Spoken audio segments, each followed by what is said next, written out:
Assalamualaikum warahmatullahi wabarakatuh. Perkenalkan, nama saya Puri Arum Pratiwi dengan NIM 22410500227. Nah, pada kesempatan kali ini saya akan mempresentasikan materi tentang perencanaan pembangunan syariah, yaitu mata kuliah yang diampu oleh Dr. Nikmatul Masrurah, SHI MEI. Nah, sebelum kita masuk ke pembahasan, mari kita pahami dulu apa sebenarnya yang dimaksud dengan perencanaan pembangunan syariah. Slide pertama yaitu pengertian perencanaan pembangunan syariah.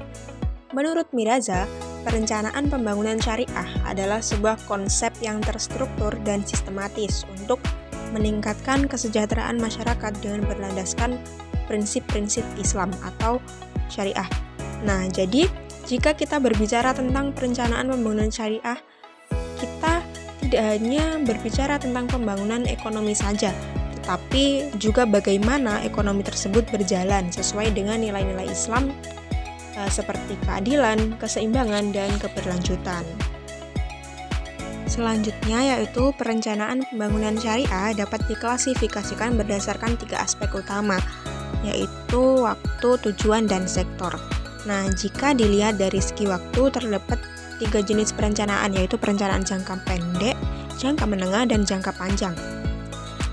Perencanaan jangka pendek ini biasanya memiliki rentang waktu 1 tahun dan sering disebut sebagai rencana operasional tahunan. Nah, seperti contoh perencanaan anggaran lembaga zakat. Sementara itu, perencanaan jangka menengah memiliki cakupan waktu antara 4-6 tahun dan mulai lebih spesifik dalam menentukan target-target sektoral. Contohnya seperti rencana 5 tahunan dalam pengembangan UMKM yang berbasis syariah. Selanjutnya yaitu perencanaan jangka panjang.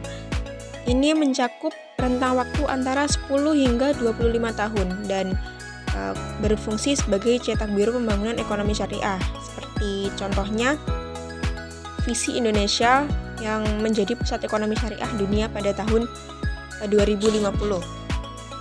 Perencanaan pembangunan syariah juga dapat dikategorikan berdasarkan tujuannya, yang terdiri dari perencanaan makro dan perencanaan mikro.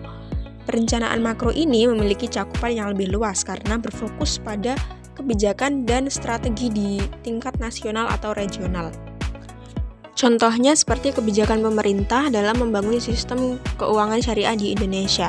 Nah, namun sebaliknya perencanaan mikro lebih berorientasi pada pengembangan unit-unit kecil seperti UMKM agar dapat berkembang dan beroperasi sesuai dengan prinsip-prinsip syariah. Dalam hal ini bertujuan untuk meningkatkan kesejahteraan individu atau kelompok kecil melalui pengelolaan keuangan yang berbasis Islam. Selanjutnya dari sisi sektor, perencanaan pembangunan syariah terbagi ke dalam 3 kategori utama, yaitu sektor real, sektor keuangan dan investasi syariah, serta sektor sosial dan kesejahteraan. Sektor real ini mencakup aktivitas ekonomi yang berhubungan langsung dengan produksi dan distribusi barang maupun jasa, misalnya industri makanan halal dan pariwisata syariah. Sementara itu, sektor keuangan dan investasi syariah meliputi berbagai layanan keuangan yang sesuai dengan prinsip Islam seperti perbankan syariah, asuransi syariah, dan pasar modal syariah.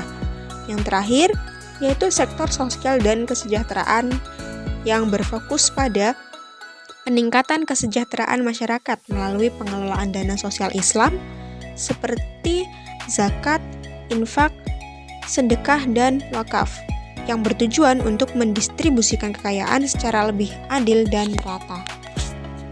Pada slide ini kita akan membahas tentang bentuk-bentuk perencanaan pembangunan syariah. Nah, apa saja? Mari kita bahas. Bentuk pertama yaitu perencanaan strategis, yaitu perencanaan yang menetapkan visi, misi, dan tujuan jangka panjang agar selaras dengan prinsip syariah. Contohnya seperti strategi untuk menjadikan ekonomi Islam sebagai pilar utama pertumbuhan ekonomi nasional. Kedua yaitu perencanaan indikatif, yaitu berfungsi sebagai pedoman dalam mengarahkan aktivitas ekonomi agar tetap sesuai dengan nilai-nilai Islam, meskipun tidak bersifat mengikat.